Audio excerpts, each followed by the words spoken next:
विश्व की सर्वश्रेष्ठ सभ्यता और संस्कृति के स्वामी, हे आदिवासी भाइयों और बहनों, आदिवासी सत्ता इलेक्ट्रॉनिक मीडिया में हम आपका स्वागत करते हैं। जैसा कि आप आदिवासी सत्ता इलेक्ट्रॉनिक मीडिया के द्वारा प्रसारित वीडियो लगातार देख रहे हैं, पूरे देश भर से हमें लोगों ने बधाइयाँ दी और बड़ी संख्या में लोगों ने हमारे विचारों को पसंद किया, स्वीकार किया और वे सभी आशान्वित हैं कि इसी प्रकार हम आने वाले समय में वैचारिक क्रांति के संदेश उनके सामने प्रस्तुत करते रहेंगे, जिससे कि आदिवासी समाज को पूरे देश में लाभ मिलेगा। तो आज का हम जो विषय है हम उसको शुरू करें उसके पूर्व आपसे पुनः आग्रह है कि आदिवासी सत्ता इलेक्ट्रॉनिक मीडिया को आप सर्वप्रथम इसे सब्सक्राइब करें, इस चैनल को लाइक करें और शेयर करें, और जितना अधिक से अधिक पूरे देश में इस वीडियो को लोग सब्सक्राइब करेंगे, उतनी ही तेज़ी से हमारा यह वैचारिक क्रांति का जो मीडिया है पूरे देश में ख्याति प्राप्त करेगा, आदिवासी समाज की आवाज़ बनेगा, आदिवासी समाज की पहचान खड़ा करेगा। तो साथियों, मेरा पुनः आग्रह है कि इसे सब्सक्राइब अवश्य करें और पूरे समाज के प्रबुद्ध लोग जो इस वीडियो को देख रहे हैं वे उनसे भी आप लोग चर्चाओं में ये उनसे निवेदन करें कि वो इस चैनल को सब्सक्राइब अवश्य करें। तो चलिए आज हम एक नए विषय पर, वैसे तो विषय बहुत पुराना है लेकिन अभी नया इसलिए शुरू हुआ है कि छत्तीसगढ़ में मरवाही विधानसभा में जो उपचुनाव हुए उसके रिजल्ट जारी हुए हैं। तो आज का जो हमारा विषय है, आज हम जोगी परिवार से मुक्त आदिवासी समाज, इस विषय पर हम आपसे चर्चा करने जा रहे हैं। जोगी परिवार से मुक्त हुआ आदिवासी समाज, अब वो मुक्त कैसे हुआ और युक्त कैसे था, इसकी कहानी मैं समझता हूँ काफ़ी लोग इस बात से वाकिफ़ हैं, लेकिन बहुत सारी बातों से लोग आज भी अनभिज्ञ हैं। छत्तीसगढ़ की मरवाही विधानसभा का प्रतिनिधित्व डॉक्टर भंवर सिंह पोर्ते, जो हमारे सुपर स्टार आदिवासी समाज के मसीहा नेता के रूप में ख्याति प्राप्त व्यक्ति थे, समाज सेवी थे, राजनेता थे, मरवाही विधानसभा से ही विधायक का चुनाव पहली बार जीतकर उन्होंने राजनीति में आगाज किया था। इसलिए मरवाही विधानसभा पूरे मध्य प्रदेश में चर्चित और विख्यात हुई। तो साथियों, जब 2000 में 1 नवंबर को जब छत्तीसगढ़ राज्य का निर्माण हुआ, तो उसके पूर्व जब लोकसभा में मध्य प्रदेश का विभाजन स्वीकृत हुआ, तो उस समय मध्य प्रदेश आदिवासी विकास परिषद की सभी शाखाएं छत्तीसगढ़ के सभी जिलों में काम करती थी। उन शाखाओं में सबसे मजबूत और सबसे सक्रिय जो शाखा थी वो दुर्ग जिले की थी। दुर्ग जिले में सौभाग्य से मुझे आदिवासी विकास परिषद जिला शाखा दुर्ग जिले में काम करने का अवसर मिला। जैसे ही मध्य प्रदेश से छत्तीसगढ़ के अलग होने की घोषणा होती है, आदिवासी मुख्यमंत्री का विषय छत्तीसगढ़ में जन्म लेता है। आदिवासी मुख्यमंत्री का विषय मध्य प्रदेश में जब डॉक्टर भंवर सिंह पोर्ते थे और मुहिम चली, जैसा कि आपने हमारे पुराने वैचारिक संदेश में इस बात की जानकारी से आप लोग रूबरू हो चुके हैं। तो जैसे ही छत्तीसगढ़ निर्माण की घोषणा होती है तो मध्य प्रदेश आदिवासी विकास परिषद जिला शाखा दुर्ग के द्वारा छत्तीसगढ़ में आदिवासी मुख्यमंत्री की मुहिम प्रारंभ होती है। सभी संभागों में बिलासपुर संभाग, रायपुर संभाग और बस्तर संभाग में सघन दौरे किए जाते हैं और पूरे आदिवासी समाज के द्वारा पोस्ट कार्ड के माध्यम से, फैक्स के माध्यम से कांग्रेस के हाईकमान को यहाँ से मैसेज भेजे जाते हैं कि छत्तीसगढ़ के निर्माण में, जैसे ही छत्तीसगढ़ प्रदेश का निर्माण होगा तो छत्तीसगढ़ में पहला आदिवासी मुख्यमंत्री बनना चाहिए। ये समाज की स्वाभाविक मांग थी और तत्कालीन कांग्रेस अध्यक्ष श्रीमती सोनिया गांधी तक यह संदेश हजारों की संख्या में आदिवासी समाज के द्वारा प्रेषित किया गया। 1 नवंबर 2000 को विधिवत तरीके से जब इसकी घोषणा हुई और अचानक अजीत जोगी को मुख्यमंत्री पद की शपथ रायपुर में दिलाई गई, जबकि इस मुहिम में समाज के द्वारा जो 2 व्यक्ति सामने आए, पहला नाम था अरविंद नेताम जी का और दूसरा था महेंद्र कर्मा जी का। दोनों ही बस्तर के नेता और लोकप्रिय नेता आदिवासी समाज के उस ज़माने में अपनी पहचान रखते थे और सबको ये विश्वास था कि इन दोनों में से ही कांग्रेस किसी एक को छत्तीसगढ़ के आदिवासी मुख्यमंत्री का ताज पहनाएगी। लेकिन अचानक अजीत जोगी का अवतरण होता है और वे छत्तीसगढ़ में आदिवासी मुख्यमंत्री की शपथ लेते हैं। क्योंकि वो एक बड़े प्रतिभावान व्यक्ति थे, आईएएस रहे, कांग्रेस के द्वारा वो राज्यसभा के सदस्य भी रह चुके थे, तो एक प्रतिभावान व्यक्ति के रूप में उनकी पहचान पूरे प्रदेश में और पूरे देश में वैसे ही पहले से थी। तो अजीत जोगी का छत्तीसगढ़ के अंदर में कोई विरोध नहीं हुआ। लेकिन यह बात कहीं ना कहीं लोगों के अंदर में थी कि अजीत जोगी आदिवासी नहीं है। ये कसक खास करके उन लोगों में थी जो मध्य प्रदेश आदिवासी विकास परिषद में डॉक्टर भंवर सिंह पोर्ते साहब के नेतृत्व में काम किया करते थे।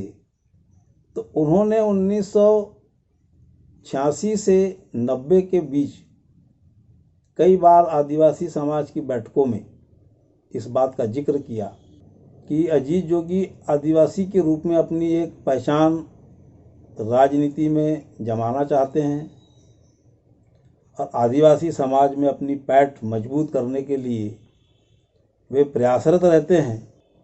चूँकि अजीत जोगी का जन्म भी मरवाही विधानसभा क्षेत्र में हुआ था और डॉक्टर भंवर सिंह पोर्ते साहब का भी जन्म मरवाही विधानसभा क्षेत्र में हुआ था। तो डॉक्टर पोर्ते साहब इस बात को भली भांति जानते थे, तो वे पूरे समाज में इस विषय से लोगों को आगाह करते रहते थे कि अजीत जोगी से सावधान रहा करें।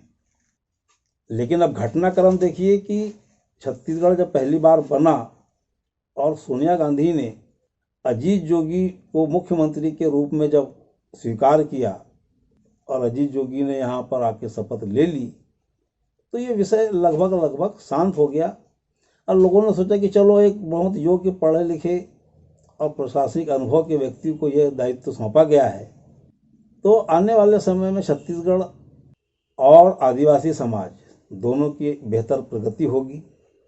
और इस विषय पर किसी प्रकार की टीका टिप्पणी इस प्रदेश में हुई भी नहीं।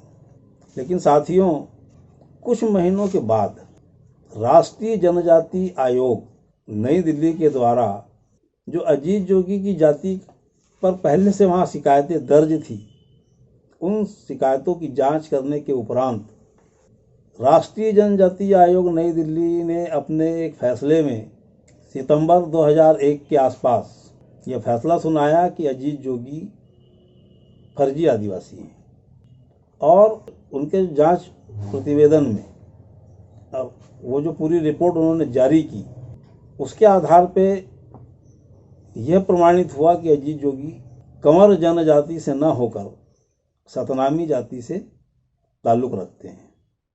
क्योंकि एक मुख्यमंत्री का मुद्दा था, कभी अजीत जोगी जैसे लोकप्रिय और दबंग नेता के खिलाफ ये फैसला आया था, तो स्वाभाविक है कि इसकी प्रतिक्रियाएं दूर दूर तक होनी थी और हुई भी।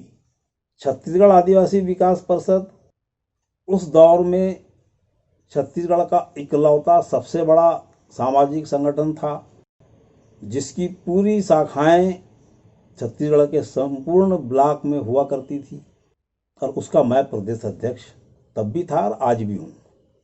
तो साथियों, इकलौते सामाजिक संगठन की हैसियत से जब हमारे प्रदेश कार्यकारिणी में जब ये विषय आया, तो हमने मुख्यमंत्री जोगी जी से इस विषय पे स्पष्टीकरण चाहा। वो हमारा सामाजिक उत्तरदायित्व था।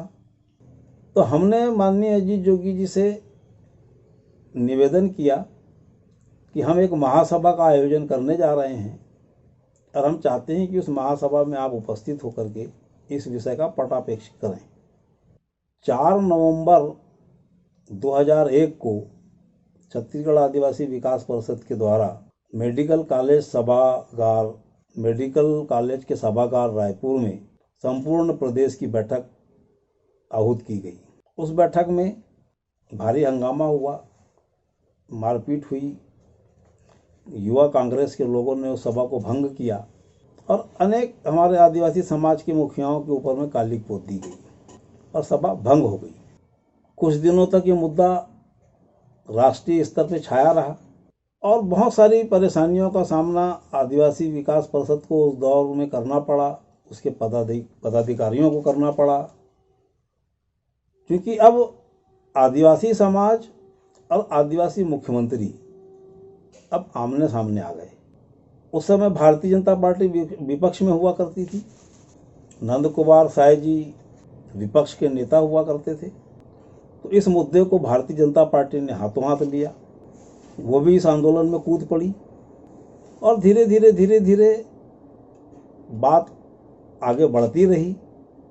फिर ये मामला कोर्ट में चला गया।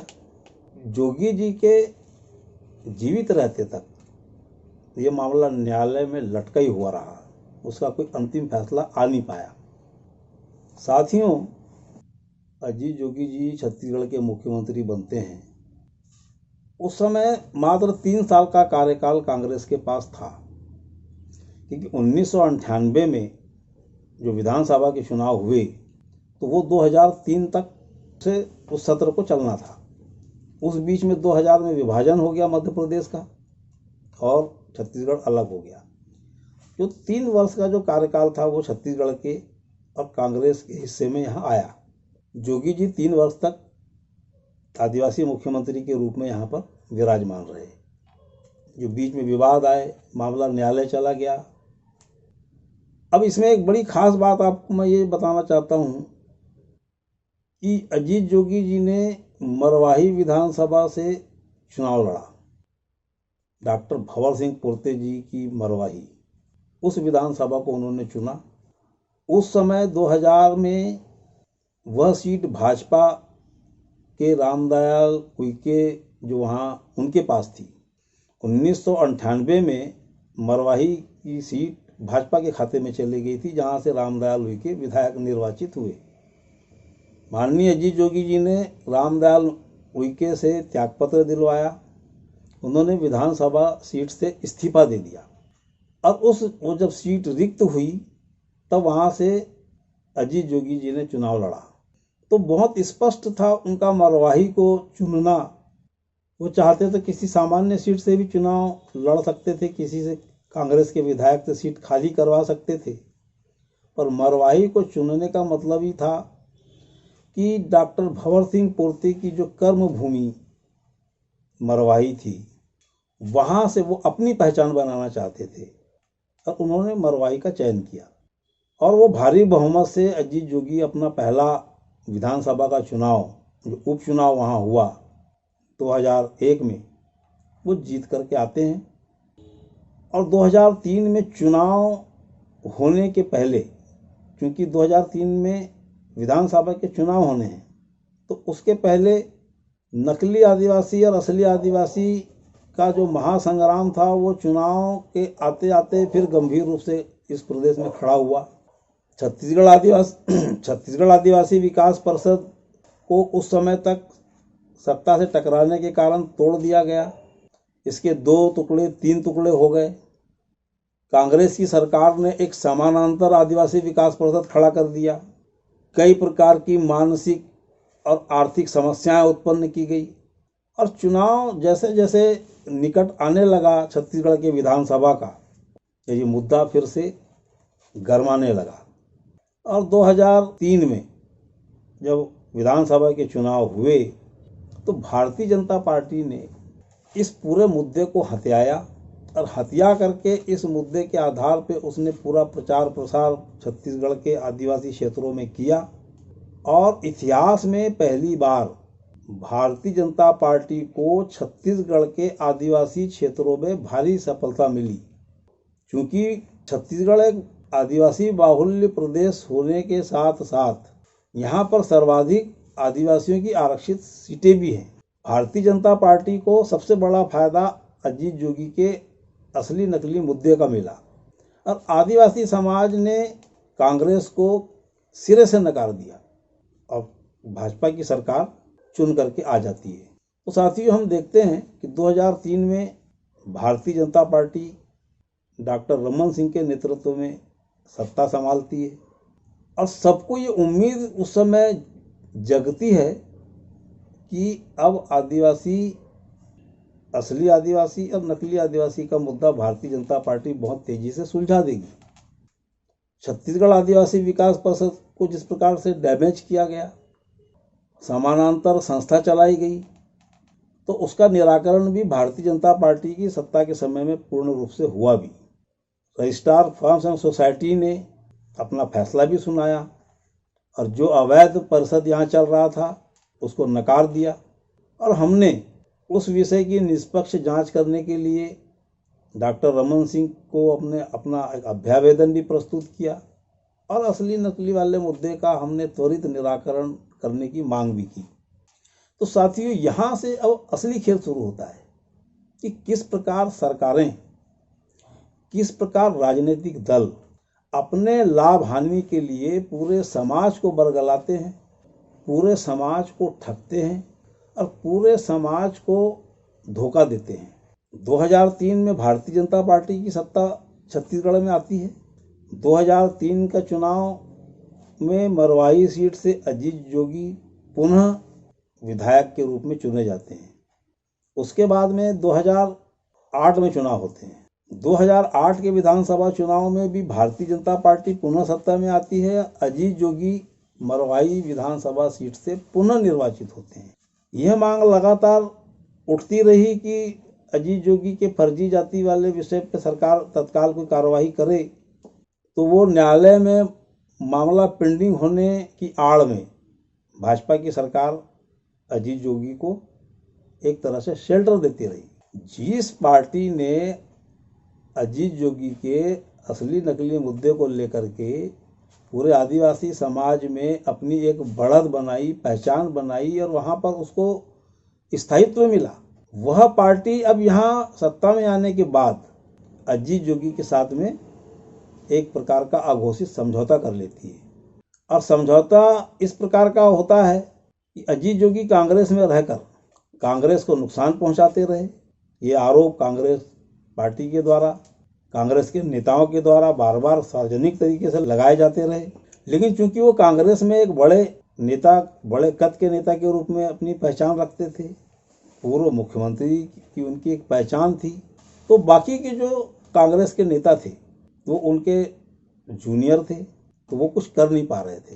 भारतीय जनता पार्टी जानबूझ करके अजीत जोगी को शेल्टर इसलिए देते रही कि चुनाव में वो चाहती थी कि कांग्रेस को नुकसान करें, और अजीत जोगी कांग्रेस को नुकसान इसलिए पहुंचाते रहे ताकि उनका जो जाति वाला मुद्दा है, जितने अच्छे तरीके से दबा करके बीजेपी चल रही थी, वो संभवतः कांग्रेस की सरकार में अगर उन्हें दोबारा मुख्यमंत्री का पद नहीं मिलता तो उनको इस बात का भय रहा होगा कि कोई दूसरा व्यक्ति अगर मुख्यमंत्री बनेगा तो वो मेरे खिलाफ कार्रवाई करेगा। तो साथियों, इसमें सबसे बड़ी समझने वाली बात यह है कि नकली आदिवासी का मुद्दा समाज में स्वीकार कर लिया गया था और लगभग आदिवासी समाज ये बात जानने भी लग गया था कि अजीत जोगी आदिवासी नहीं है। दादा हीरा सिंह मरकाम, उन्होंने भी इस मुद्दे को बहुत व्यापक रूप से चलाया। उन्होंने भी जगह जगह अपनी आम सभाओं में, रैलियों में इस बात का उद्बोधन दिया कि अजीत जोगी नकली आदिवासी है। उन्होंने एक बुकलेट भी छपवाई, पूरे देश में, पूरे प्रदेश में बंटवाई। और भारतीय जनता पार्टी 2003 से लेकर के 2018 तक अजीत जोगी को बचाती रही। ये मामला न्यायालय में चलता रहा। जब सुप्रीम कोर्ट में जब बहुत सारी याचिकाएं लगी और जब सुप्रीम कोर्ट ने छत्तीसगढ़ सरकार को फटकार लगाई, तब जाकर के साथियों, आपको यहाँ एक सबसे बड़ी बात बताना चाहता हूँ कि यह मामला छानबीन समिति का था। उच्च स्तरीय छानबीन समिति ही किसी भी प्रकार के फर्जी मुद्दों की जांच करने के लिए अधिकृत है। लेकिन डॉक्टर रमन सिंह की भाजपा सरकार ने इस प्रकरण को 2016 तक छानबीन समिति को सौंपा ही नहीं। जब सुप्रीम कोर्ट ने फटकार लगाई, तब जाकर के 2016 में भाजपा की सरकार छानबीन समिति को ये मामला सौंपती है। तो इसमें तो अब आप समझ सकते हैं कि किस प्रकार से दोनों लोग, मतलब भाजपा की सरकार और अजीत जोगी कांग्रेस में रह करके किस प्रकार से दोस्ती कर रहे थे, किस प्रकार से दोनों एक दूसरे को सहयोग कर रहे थे। तो सुप्रीम कोर्ट के हस्तक्षेप के बाद में ये मामला छानबीन समिति को जाता है और छानबीन समिति जांच करने के बाद में नियमानुसार अजीत जोगी के जाति प्रमाण पत्र को रद्द करती है। अब वो फिर न्यायालय चले जाते हैं और वो लुका छिपी का खेल लंबे समय तक यहाँ चलता रहा। अब न्यायालय में किस प्रकार से मामलों को डिले किया जाता है, ये हम सब जानते हैं। और ये मामला चलता रहा और इसी वर्ष माननीय अजीत जोगी का एक लंबी बीमारी के बाद में निधन हो गया और उसी के साथ में ये मामला अब लगभग मान के चलते हैं कि समाप्त हो गया। भाजपा सरकार के समय में आदिवासी विकास परिषद ने लगभग 750 लोगों के फर्जी जाति के मुद्दे उठाए। मुश्किल से 150 लोगों के मामलों में कार्रवाइयाँ हुई और बाकी के सब मामले पेंडिंग में पड़े हैं। सभी संगठनों के द्वारा बार बार इस प्रकार की मांग दोहराई जाती रही कि इस पे सरकार तुरंत एक्शन ले और यहाँ तक बातें सुनने मिलती रही कि सरकार पिछले दरवाजे से उन फर्जी आदिवासियों को बचा रही है। 2018 के चुनाव में भारतीय जनता पार्टी की प्रदेश से विदाई होती है और कांग्रेस भारी बहुमत से सत्ता में वापसी करती है। कांग्रेस की सत्ता वापसी के बाद भूपेश बघेल जी छत्तीसगढ़ के मुख्यमंत्री बनते हैं और बहुत द्रुत गति से छानबीन समिति में यह मामला हाईकोर्ट के निर्देश पे पुनः वापस आया था। उसमें कुछ स्क्रूटनी निकाली थी हाईकोर्ट ने छानबीन समिति के फैसले पर। तो कांग्रेस की सरकार ने तत्काल उसका निराकरण किया और जो स्क्रूटनी थी उसको दूर किया।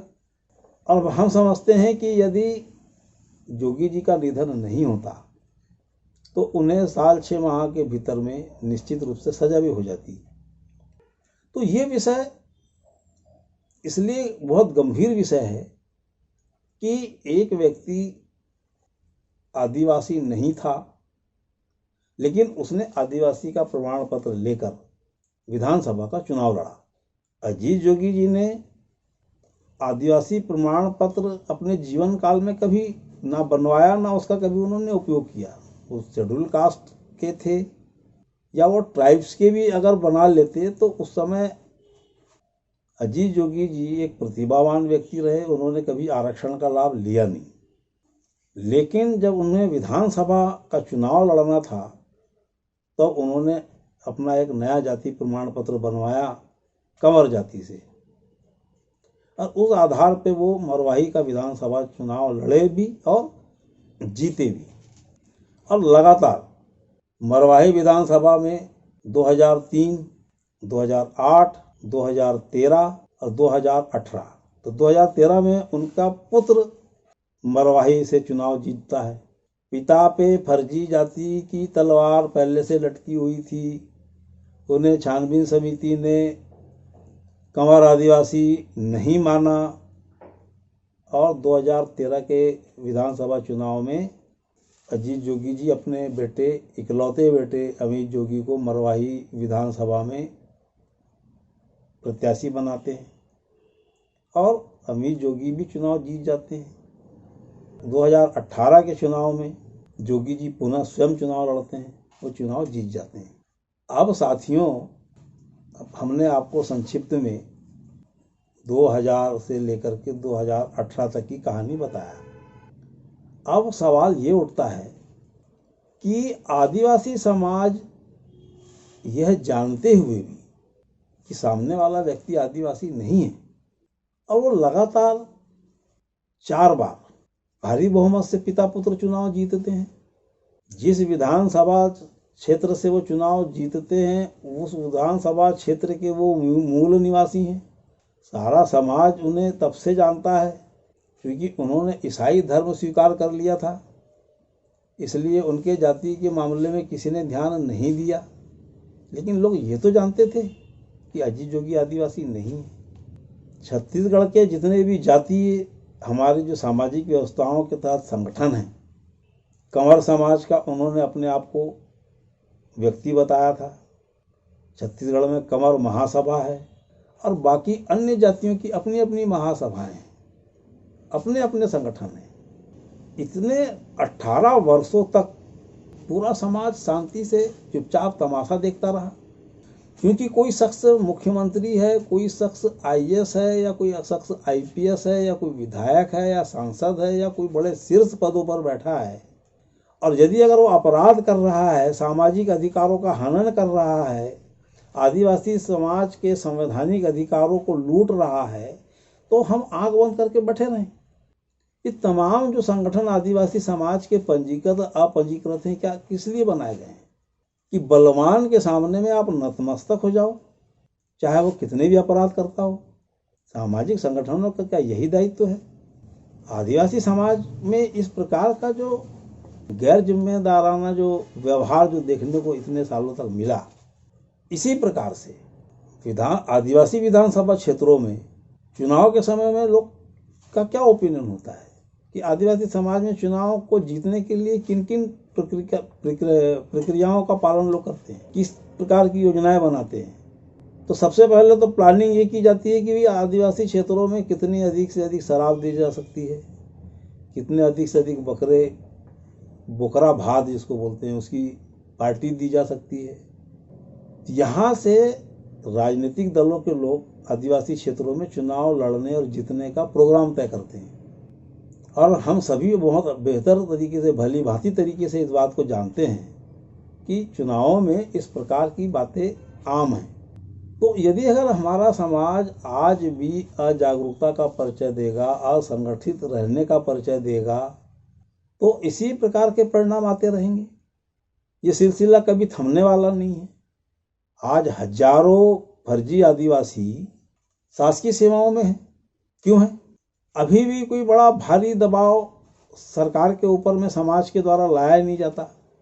सरकार पर अगर हम बहुत बेहतर तरीके से अगर लगातार दबाव बनाएं तो निश्चित रूप से सरकार बाध्य होगी। और यदि अगर हम तो चाहते ही हैं कि आप सरकार के आश्रित क्यों रहना चाहते हैं? आदिवासी सत्ता इलेक्ट्रॉनिक मीडिया को शुरू करने का या इसके पहले आदिवासी सत्ता हिंदी मासिक पत्रिका प्रारंभ करने का हमारा मकसद ही यही था कि हम आदिवासी समाज में वैचारिक रूप से जागरूकता लाएं, वैचारिक क्रांति लाएं, उसे अपने सत्ता के प्रति जागरूक करें। और जहाँ जहाँ आदिवासी बाहुल्य क्षेत्र हैं, जहाँ जहाँ पर जिन राज्यों में आदिवासी सत्ता को पाया जा सकता है, वहाँ पर इस प्रकार के काम को हमें करने की आवश्यकता है।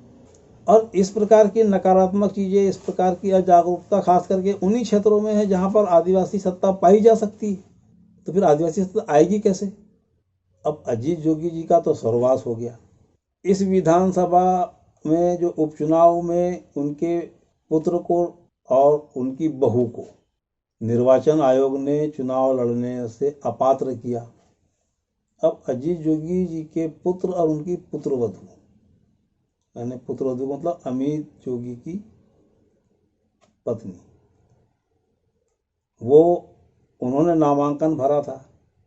निर्वाचन आयोग ने उनके नामांकन को रद्द कर दिया, तो वो परिवार अब अपात्र हो गया है मरवाही से या किसी भी विधानसभा क्षेत्र से, आदिवासी विधानसभा क्षेत्र से अब वो चुनाव लड़ने के योग्य अब आज की तारीख में नहीं है। मतलब आदिवासी समाज न्यायालय के फैसले तक या सरकार के द्वारा एक्शन लेने तक ही इंतजार करता रहता है। वो स्वयं कोई किसी प्रकार का निर्णय नहीं ले सकता, स्वयं किसी प्रकार के फैसले ले नहीं सकता। तो ऐसी स्थिति में आदिवासी सत्ता का प्रादुर्भाव इस प्रदेश में या इस देश में कैसे होगा? किसी भी क्षेत्र में यदि अगर हम चाहते हैं कि आदिवासी सत्ता का हम एक बहुत अच्छा पिक्चर तैयार करें तो कैसे करेंगे? साथियों, समाज में जब तक वैचारिक जागरूकता नहीं आएगी, जब तक आप जानकारियों से भरे नहीं होंगे, जब तक आप ज्ञान से लबरेज नहीं रहेंगे, तब तक ये दशा नहीं बदलने वाली है। बाबा साहब अम्बेडकर ने इसीलिए एक बहुत अच्छा एक नारा बहुजन समाज को दिया, शिक्षित बनो, संगठित रहो, संघर्ष करो। ये बहुजन समाज का कॉन्सेप्ट बाबा साहब अम्बेडकर का नहीं था। ये बहुजन समाज से लोग समझ लेते हैं कि अरे यार ये तो दलितों का शब्द है। बहुजन समाज का उपयोग भारत की धरती पे सबसे पहले भगवान गौतम बुद्ध ने किया।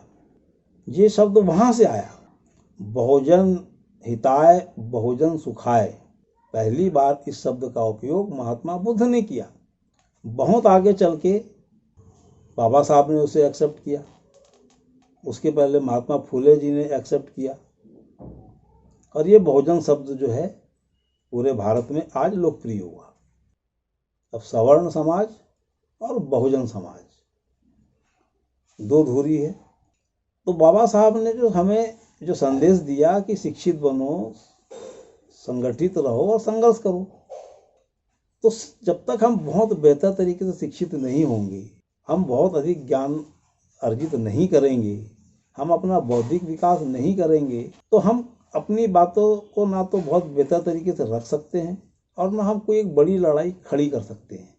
तो साथियों, हम इस वीडियो के माध्यम से आपसे आग्रह करते हैं और आदिवासी समाज में काम करने वाले तमाम संगठनों का यह संवैधानिक भी और सामाजिक भी दायित्व बनता है कि वो अपने समाज को जितना तेजी से जागरूक कर सकते हैं उस पर प्रयास करना चाहिए।